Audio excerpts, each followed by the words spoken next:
ഞാനും ചോദിക്കട്ടെ, ഞങ്ങൾ പണ്ട് പഞ്ചായത്ത് മെമ്പർ ആയിരുന്നില്ലേ? ഒരു മെമ്പർ എന്ന് പറഞ്ഞാൽ എന്താ? ഇത്രയും വിവരം വിദ്യാഭ്യാസവും കാര്യങ്ങളൊക്കെ ഉള്ള എന്തുകൊണ്ട് നിങ്ങൾ അപ്പം പ്രതികരിച്ചില്ല? അപ്പം നിങ്ങൾ ആൾക്കാരോട് എന്തുകൊണ്ട് പറഞ്ഞില്ല? ഇപ്പം എവിടെ പോയടോ? എവിടെ പോയി ഇവിടുത്തെ പെണ്ണുങ്ങളൊക്കെ?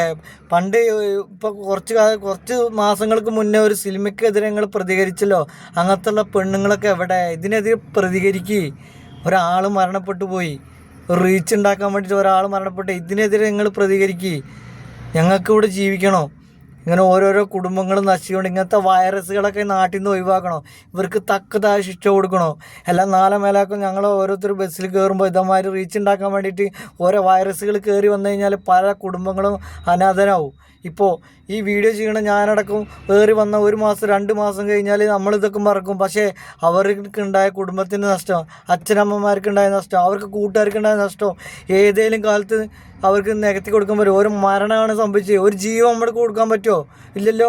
ഒരാൾ നമ്മൾ തൻ്റേതായുള്ള കാരണത്തിലില്ലാത്തതുകൊണ്ട് ഈ നമ്മളെ ലോകത്തുനിന്ന് വിട പറഞ്ഞിട്ടുണ്ടെങ്കിൽ അതിന് കാരണക്കാരായിട്ടുള്ള അവളെ എന്തായാലും ശിക്ഷിക്കണോ? അല്ലെങ്കിൽ എന്താണ്ടാവുക വെച്ചെങ്കിൽ നാളെ ഇതേമാതിരി പല മരണങ്ങളും നടക്കും.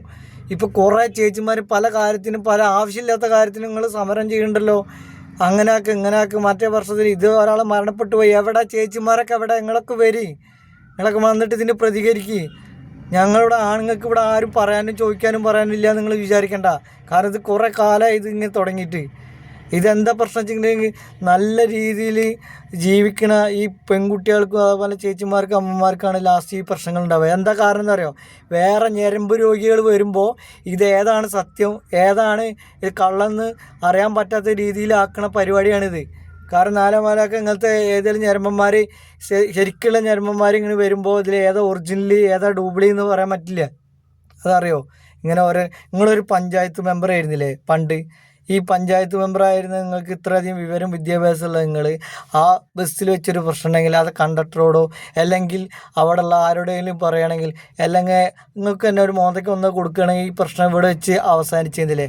അത് സോഷ്യൽ മീഡിയയിൽ ഇടേണ്ട വല്ല ആവശ്യമുണ്ടോ? ഇത് റീച്ചിനല്ല എന്ന് നിങ്ങൾ പറയുമ്പോൾ ഈ മരണം കഴിഞ്ഞിട്ട് പോലും നിങ്ങളായി ന്യായീകരിക്കണേ. ഈ മരണത്തിൻ്റെ മുന്നേ നിങ്ങളൊരു വീഡിയോ ഇട്ടുണ്ടായിരുന്നു. ആ വീഡിയോ അതിൽ പോസ്റ്റ് ചെയ്യുക. അതും കൂടി കണ്ടിട്ട് മനം നൊന്നിട്ടാണ് ആ വ്യക്തി മരണപ്പെട്ടത്. ഇത് മരണമല്ല, അത് കൊലപാതകമാണ്. സത്യമായിട്ട് ഇത് കൊലപാതകമാണ്. അതിനുള്ള ശക്തമായ നടപടി എടുക്കണം. അല്ലെങ്കിൽ നാളെ പാവപ്പെട്ട ഓരോരോ മനുഷ്യന്മാരും ഇങ്ങനെ ഒരു കാരണമില്ലാണ്ട് മരണപ്പെട്ടു പോകും.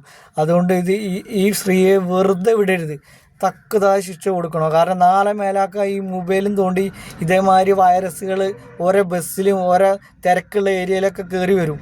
അപ്പോൾ അതുകൊണ്ട് പല മരണങ്ങൾ നടക്കും.